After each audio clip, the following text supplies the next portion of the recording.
Alright, magandang tanghali. Nandito tayo ngayon sa Ginto, Bulacan at meron tayong imimit na mushroom grower. Tayo ay order ng fresh mushroom. Ito. Sir. Yes, sir. Kumusta po? Sir, pa nagdala. Ha? May lakad po kasi kami. Okay. Pumuntahan lang.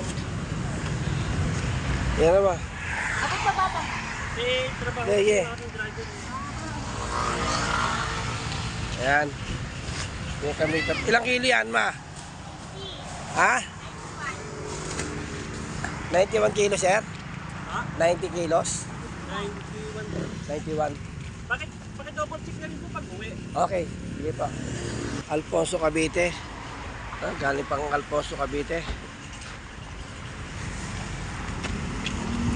Lutuin na rin sir. Alam mo.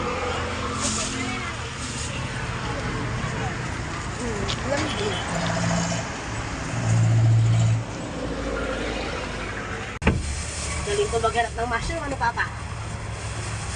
Ano? Alright, very good. Diba?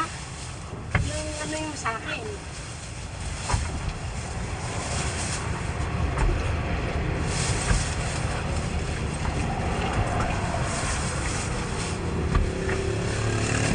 Very good pa ako sa'yo? Very good. Sa'yo eh.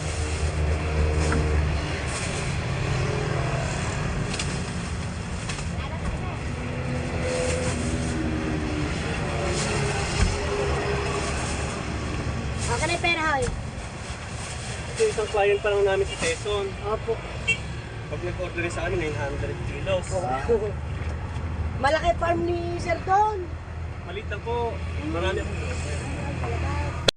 Ayan nga mga kamag, talaga naman hanggang sa ngayon ay kulang na kulang pa rin tayo sa supply ng white oyster mushroom.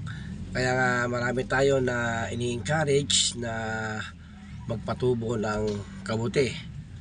Para na sa ganon ay marami rin tayong matulungan na mga nagnanais na pumasok sa larangan ng pagmamashroom mga kamag.